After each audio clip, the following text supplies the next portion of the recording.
निकलती है। तो यहाँ से जब उसको यमपुरी की यात्रा तय करना होता है, जब यमदूत लेकर जाते हैं, तो उसको एक बैतरणी नदी से गुजरना पड़ता है। बैतरणी नदी अपने आप में बहुत डरावनी है। कहते हैं कि जिसको जिस चीज़ से डर लगता है वो चीज़ बैतरणी नदी में दिखती है। बिल्कुल दिखती है। उस नदी में, नदी सुनते ही हमारे सामने एक भाव आ गया कि जल बह रहा होगा। उस नदी में जल नहीं बहता, उस नदी में रक्त बहता है, खून बहता है। किनका? पापी लोगों का। और क्या बहता है? मांस के टुकड़े बहते हैं, हड्डियां बहती हैं। और नदी सुनकर हमें दोनों किनारे नजर आ गए होंगे। उसके दोनों किनारे किसी को नहीं दिखते।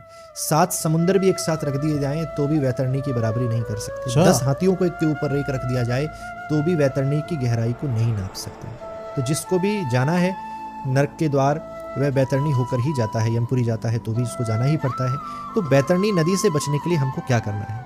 होता क्या है पहले बैतरणी नदी में, जैसे कि कोई आत्मा वहाँ पर पहुंची?